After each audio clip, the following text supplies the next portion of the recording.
ক্ষমতাচ্যুত প্রধানমন্ত্রী শেখ হাসিনার ছেলে সজীব ওয়াজেদ জয়কে অপহরণ ও হত্যা চেষ্টা মামলায় ৭ বছরের কারাদণ্ডের রায়ের বিরুদ্ধে করা আপিলে খালাস পেয়েছেন আমার দেশ পত্রিকার সম্পাদক মাহমুদুর রহমান। ১০ ফেব্রুয়ারি সোমবার ঢাকার চতুর্থ অতিরিক্ত মহানগর দায়রা জজ তারিক এজাজের আদালত এ রায় ঘোষণা করেন। এদিন সাংবাদিক মাহমুদুর রহমান আদালতে উপস্থিত হন। তার উপস্থিতিতে আদালত এ রায় ঘোষণা করেন। বিষয়টি নিশ্চিত করেছেন আসামিপক্ষের আইনজীবী তানভীর আহমেদ আলামিন। খালাস পাওয়ার পর মাহমুদুর রহমান বলেন, আপিলের রায়ে আমি খুশি। ফ্যাসিস্ট সরকার পতন না হলে আমি হয়তো খালাসি পেতাম না। এর আগে বিদেশ থেকে ফিরে গত বছরের ২৯ সেপ্টেম্বর এ মামলায় আদালতে আত্মসমর্পণ করলে তাকে কারাগারে পাঠানো হয়। ওই দিন মামলাটিতে আপিলের শর্তে জামিন আবেদন করলে আদালত তার জামিন নামঞ্জুর করেন। পরে ৩ অক্টোবর ঢাকা মহানগর দায়রা জজ আদালতে আপিল করেন তিনি। ওই দিন জামিন পান মাহমুদুর রহমান। মামলা সূত্রে জানা যায় ২০১১ সালের সেপ্টেম্বরের আগে শেখ হাসিনা ও তার ছেলে সজীব ওয়াজেদ জয়কে আমেরিকায় অপহরণ করে হত্যার ষড়যন্ত্র করা হয়। ওই ঘটনায় ডিবি পুলিশের পরিদর্শক ফজলুর রহমান ২০১৫ সালের ৩ আগস্ট বাদী হয়ে পল্টন মডেল থানায় মামলাটি করেন। ২০১৮ সালের ১৯ ফেব্রুয়ারি এই ৫ জনের বিরুদ্ধে আদালতে অভিযোগপত্র দেয় পুলিশ। এ মামলায় সজীব ওয়াজেদ জয় সহ ১২ জন সাক্ষ্য দিয়েছেন।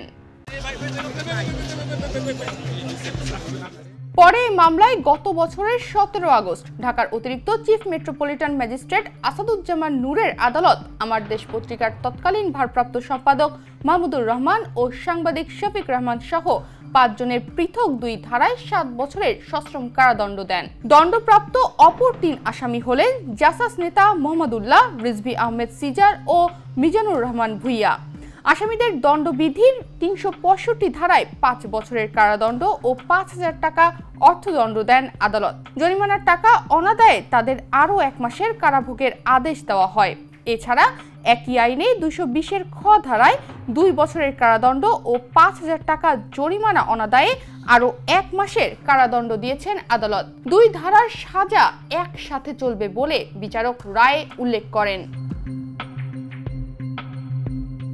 গত বছরের ২২ সেপ্টেম্বর এ মামলায় সাজাপ্রাপ্ত আসামি সাংবাদিক শফিক রহমান ও যুক্তরাষ্ট্র প্রবাসী ব্যবসায়ী মিজানুর রহমান ভুইয়ার সাজা ১ বছরের জন্য স্থগিত করে প্রজ্ঞাপন জারি করে স্বরাষ্ট্র মন্ত্রণালয়। মাহমুদুর রহমান কারাগারে যাওয়ার পরদিন ৩০ সেপ্টেম্বর ঢাকার আদালতে এ মামলায় সাজার বিরুদ্ধে আপিল দায়ের শর্তে আত্মসমর্পণ করেন শফিক রহমান।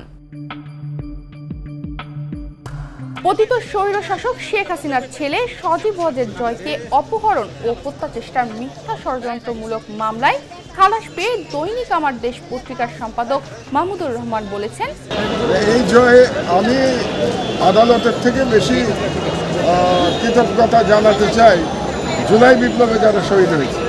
কারণ আমি নিশ্চিত যে জুলাই বিপ্লবে শহীদদের মাধ্যমে যে বাংলাদেশে ফ্যাসিবাদের পতন হয়েছে, এই ফ্যাসিবাদের পতন না হলে আমি আজকে এই মামলা থেকে খালাস পেতাম। কারণ আমরা জানি যে ফ্যাসিবাদের আমলে এই বিচার বিভাগ আওয়ামী লীগের এক্সটেনশনে পরিণত হয়েছে।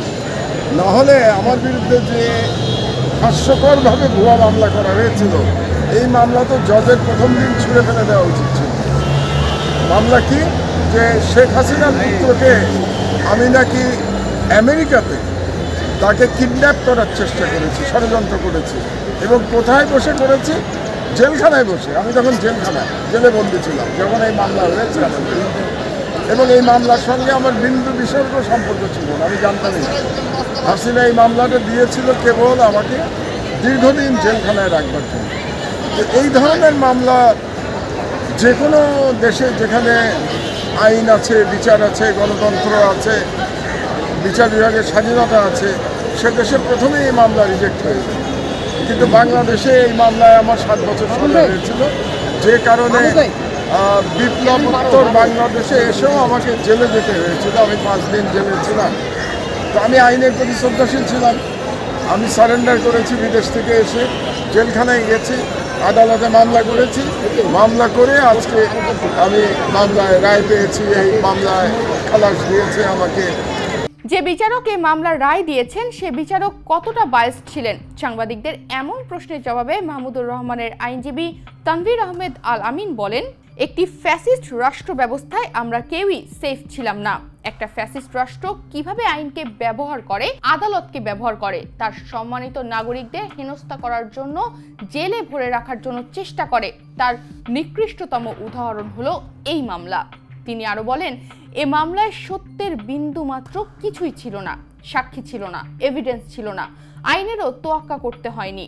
এভিডেন্স ছাড়া যে সাজা দেয়া যায় এ মামলায় আমরা তাই দেখেছি।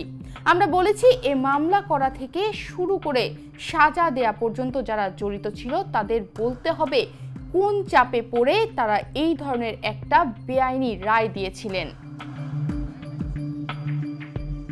তনিমা রহমান, বাংলাদেশ প্রতিদিন।